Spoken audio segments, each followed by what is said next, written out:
Welcome back to Chronicle. We're getting ready to celebrate a birthday. Memorial Park turns 75, and starting next week, you'll see a giant bronze sculpture gracing Memorial Park. It's called Embracing Peace.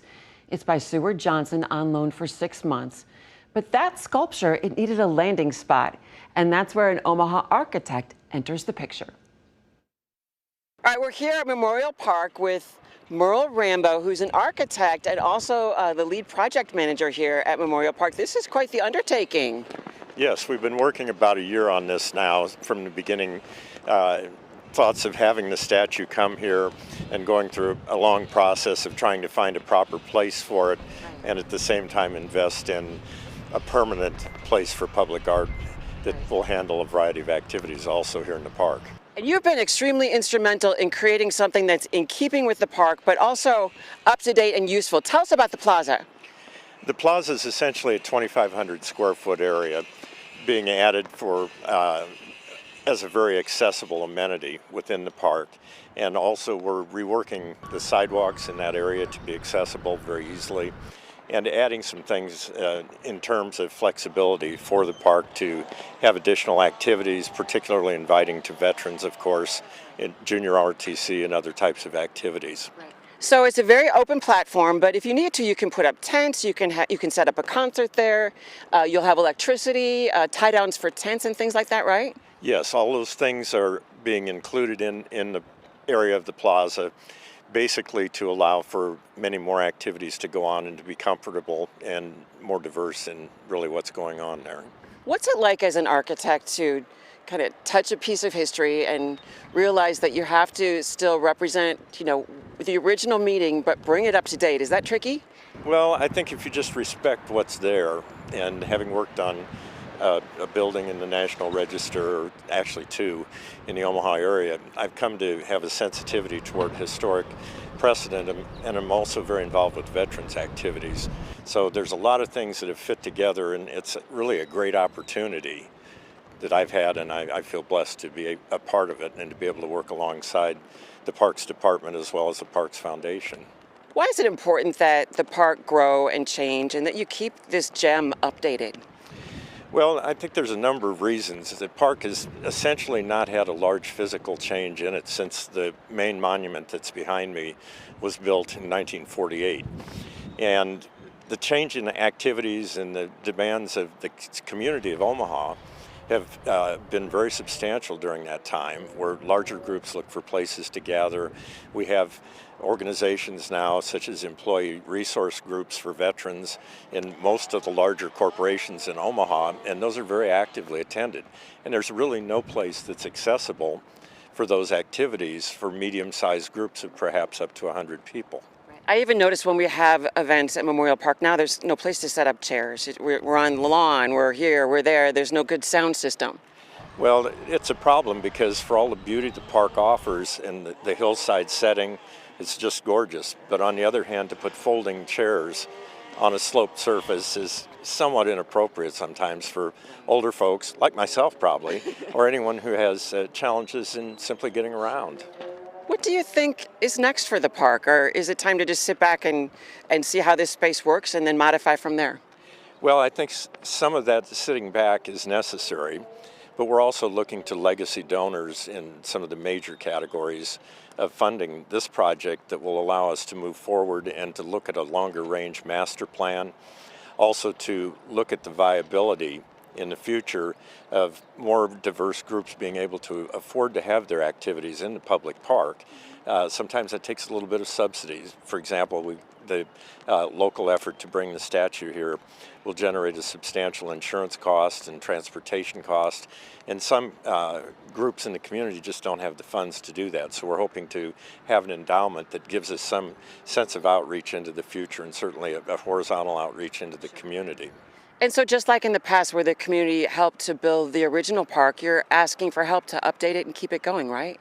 Absolutely, and we envision having corporate sponsorships involved in this. We're just starting our fundraising at this point for it, and also a lot of smaller donors who care about the park or who may be involved in a family that has names that are memorialized on the wall behind me.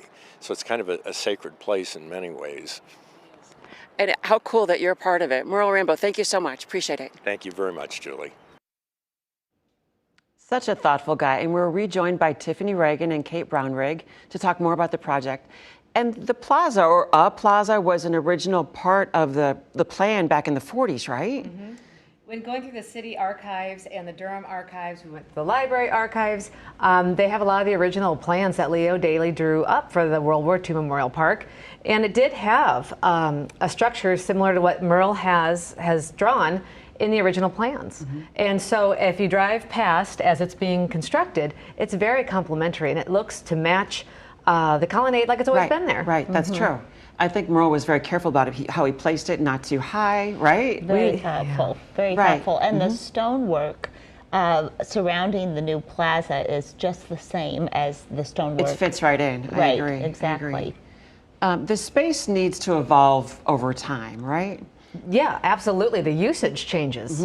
Back in the day, I mean, the way the park was used is different. It has similarities, but it's different from how it is used currently. But with this new plaza, it's bringing in different amenities, one of the biggest being electricity to that space. Sure. So for the Memorial Park concert, they now even have electricity for the EMS services and things closer to the crowd.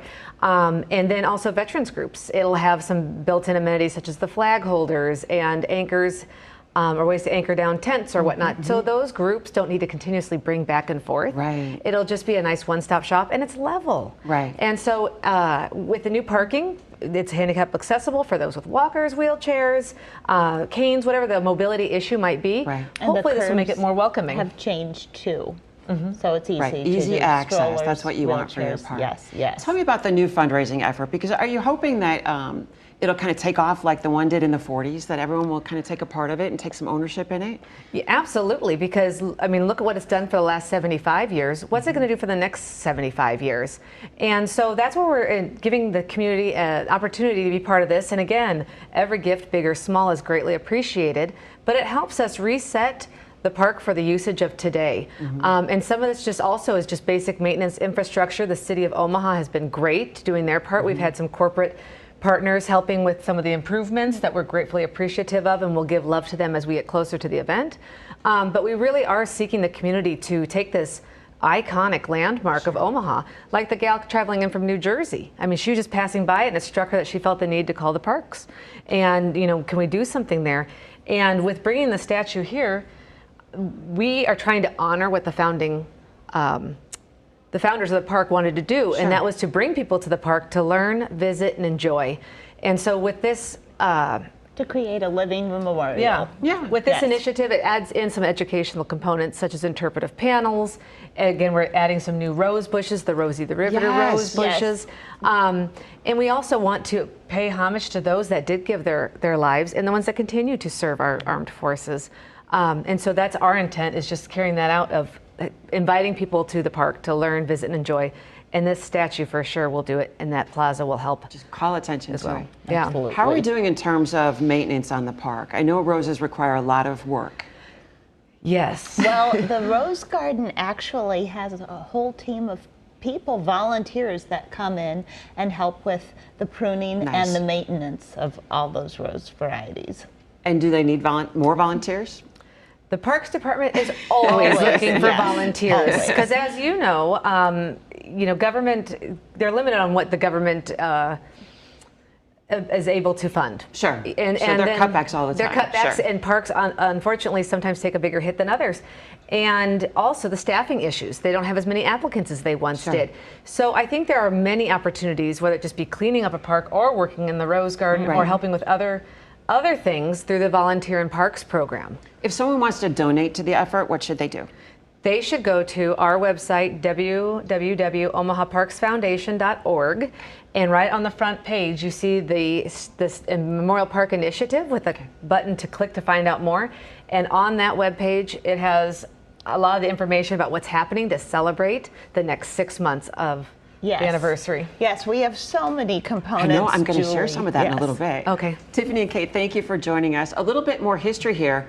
Robert Storrs, as we said, was the founding father of the park. His grandson, Bob Howard, runs the Storrs Foundation, and he stopped in to chat with me about his grandfather's role and the importance of the park. When you see Memorial Park, where do your thoughts go instantly? They instantly go back to the days when my grandfather invited the then president, Truman, and he came. And my grandfather was very instrumental in making Memorial Park work, but he had a lot of help.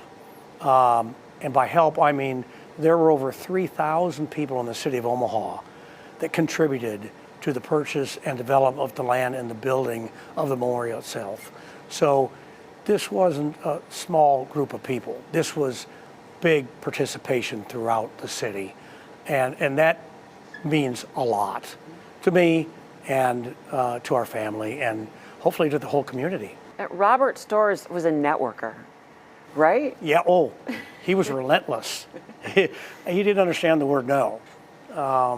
If the first time you said no, he acted like he didn't hear you. So he'd come back and was very persistent in getting the business leaders of Omaha to participate. Many of them would encourage their employees, for instance, to give at least $1. And most of their employees would give $1, maybe 2 or 3. But it was a matter of we want full participation. And a lot of that went on throughout the city. What was his business background and his community background? He originally was with the Storrs Brewery, and then his son, Todd Storrs, started Storrs Broadcasting, which consisted of 6 stations throughout the country. And unfortunately, he passed away early, so my grandfather left the Storrs Brewery, went with take over Storrs Broadcasting, and was with that most of the rest of his life. What do you think would have happened had your grandfather not insisted on putting the park there? What would be there right now? Well, the reason he did that, one was he lived in the neighborhood and he didn't know what the future might hold for that piece of property. He loved UNO, which then was called Omaha University, and he didn't want to see a bunch of commercial development and bars and whatnot across the street from the university. So that was what made him decide to lead the charge on taking care of what it has become today, 75 years later, and I can't wait for the celebration.